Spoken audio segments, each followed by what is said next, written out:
இன்றைக்கி நம்ம சாஃப்டான இட்லி எப்படி ரெடி பண்ணுறதுன்னு பார்ப்போம். இட்லி ஒவ்வொருத்தவங்களும் ஒவ்வொரு மெத்தடில் செய்வாங்க. ஒரு சில பேர் 5 பங்கு அரிசிக்கு 1 பங்கு உளுந்து போடுவாங்க, 6 பங்கு அரிசிக்கு 1 பங்கு உளுந்து போடுவாங்க. நம்ம இன்றைக்கி வழக்கமான முறைப்படி இட்லி ரெடி பண்ண போகிறோம். வாங்க எப்படி ரெடி பண்ணுறதுன்னு பார்ப்போம்.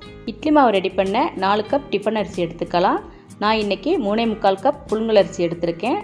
இது 5020 புழுங்கல் அரிசி. மீதி 1/4 கப் பச்சரிசி எடுத்துக்கலாம். அதுவும் 5020 தான். இந்த மாதிரி பச்சரிசி போட்டோம்னா இந்த மாவை நம்ம இட்லிக்கும் வச்சுக்கலாம், தோசைக்கும் வச்சுக்கலாம். தோசை நல்லா கிறிஸ்பியாக இருக்கும். அரிசியை 2-3 தடவை தண்ணியில் நல்லா கழுவி அரிசி மூழ்கிற அளவுக்கு தண்ணி ஊற்றி குறைஞ்சது 5 மணி நேரம் ஊற வச்சுருவோம். 1 டேபிள் ஸ்பூன் வெந்தயத்தை ஒரு தடவை தண்ணியில் நல்லா கழுவிட்டு அது மூழ்கிற அளவுக்கு தண்ணி ஊற்றி குறைஞ்சது 5 மணி நேரம் அதையும் ஊற வச்சுக்கணும். இப்போ 4 கப் அரிசிக்கு 1 கப் உளுந்தம்பருப்பு எடுத்துக்கணும். இந்த உளுந்தம்பருப்பை உடனே நம்ம ஊற வச்சிடக்கூடாது. மாவு அரைக்கிறதுக்கு 1 மணி நேரத்துக்கு முன்னாடி நம்ம உளுந்தம்பருப்பு ஊற வச்சா போதும். ரொம்ப நேரம் உளுந்து ஊறக்கூடாது. அதனால் அரிசி ஊற வச்ச 4 மணி நேரத்துக்கு அப்புறம் நம்ம உளுந்தை ஊற வைக்கலாம். இப்போ நம்ம கிரைண்டரில் முதல்ல வெந்தயத்தை போட்டு நல்லா நைஸாக இந்த மாதிரி அரைச்சிக்கலாம். இது அரைப்பட ஒரு 5 நிமிஷம் ஆகும். 5 நிமிஷத்துக்கு அப்புறம் ஊற வச்ச உளுந்தை இதில் போட்டுக்கணும். தண்ணி முழுதும் மொத்தமாக ஊற்றிடக்கூடாது. கொஞ்சம் கொஞ்சமாக தண்ணி ஊற்றி நம்ம அரைச்சி எடுத்துக்கணும். குறைஞ்சது அரை மணி நேரமாவது அரைப்படணும். ஆனால் அதுக்கு மேலே அரைப்பட்டதுன்னா உளுந்து ஹீட்டில் பொங்காமல் குறைய ஆரம்பிச்சிடும். உளுந்து இந்த மாதிரி நல்லா பொங்கி வரும். கலரும் நல்லா பிரைட்டாக இருக்கும். இந்த மாதிரி டேபிள் டாப் கிரைண்டர்லாம் சீக்கிரம் ஹீட் ஆயிரும். அதனால முதல்ல நம்ம உளுந்து அரைச்சி எடுத்துட்டோம்னா உளுந்து நல்லா பொங்கிடும். இப்போ நம்ம செக் பண்ணி பார்க்கணும் அப்படின்னா ஒரு கிண்ணத்தில் தண்ணி விட்டு உளுந்தை விட்டோம்னா உளுந்து நல்லா மேலே மிதக்கும். இப்போ உளுந்து நல்லா அரைப்பட்டது. இதை வலித்து ஒரு பாத்திரத்தில் எடுத்து வச்சுக்கலாம். அடுத்து அரிசி போடணும். அரிசி போடையில் எடுத்த உடனே நம்ம அரிசி போட்டக்கூடாது. முதல்ல கொஞ்சமாக தண்ணி விட்டு பாதி அளவு அரிசியை போட்டுக்கணும். அரிசி கால்வாசி இந்த மாதிரி அரைஞ்சதுக்கப்புறம் மீதம் இருக்க அரிசியை நம்ம போட்டுக்கணும். மொத்தமாக அரிசியை போட்டோம்னா கிரைண்டர் சுற்றுறதுக்கு கொஞ்சம் சிரமப்படும்.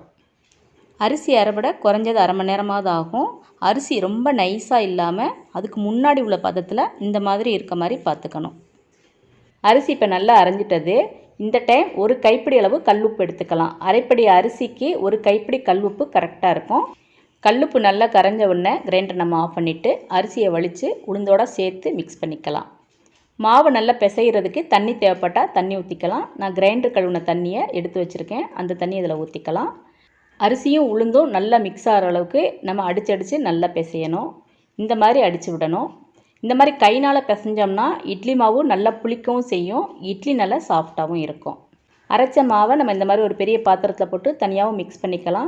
அப்படி இல்லைன்னா அரிசி அரைச்ச கிரைண்டரில் எடுத்து வச்சுருக்க உளுந்து மாவை போட்டும் நம்ம மிக்ஸ் பண்ணிக்கலாம். நம்மளுக்கு எது ஈஸியாக இருக்கோ அந்த மெத்தடை நம்ம யூஸ் பண்ணிக்கலாம். இப்போ மாவை நல்லா பிசைஞ்சு எடுத்தாச்சு. இதை நம்ம ஒரு 2 பாத்திரத்துக்கு மாற்றி எடுத்துக்கலாம். இந்த மாதிரி நம்ம 2 பாத்திரத்தில் எடுத்து வச்சிட்டோம்னா ஒரு பாத்திரத்தில் இருக்க மாவை நம்ம இட்லிக்கு எடுத்துக்கலாம், இன்னொரு பாத்திரத்தில் இருக்க மாவை நம்ம தோசைக்கு எடுத்துக்கலாம். இப்போ ஒரே இட்லியாக சாப்பிட்டு போர் அடிக்காமல் இட்லி தோசைன்னு மாற்றி மாற்றி நம்ம எடுத்துக்கலாம். மாவு குறைஞ்சது 5 மணி நேரமாவது வெளியே இருக்கணும். அதுக்கப்புறம் தான் நம்ம எடுத்து ஃப்ரிட்ஜில் வைக்கணும். உடனே எடுத்து ஃப்ரிட்ஜில் வச்சிட்டோம்னா அந்த மாவு புளிக்காது. திருப்பி ஃப்ரிட்ஜிலேருந்து வெளியே எடுத்து வச்சாலும் இட்லி அந்தளவுக்கு நல்ல சாஃப்டாக இருக்காது. இப்போ நம்மளோட மாவு ரெடி ஆயிடுச்சு. நம்ம இட்லி ஊற்ற ஆரம்பிச்சிடலாம்.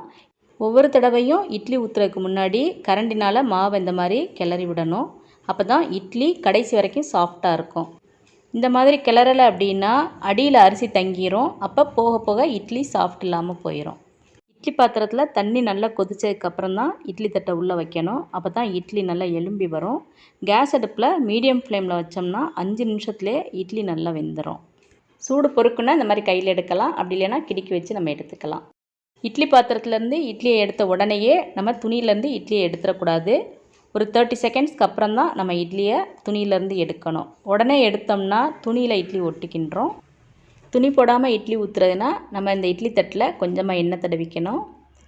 இட்லி மாவை கொஞ்சமாக எடுத்து ஊற்றணும். அதிகமாக ஊற்றிட்டோன்னா ஒரு தட்டு மேலே இன்னொரு தட்டு வைக்கும்போது இட்லி ஒன்றோட ஒன்று ஒட்ட ஆரம்பிச்சிரும்.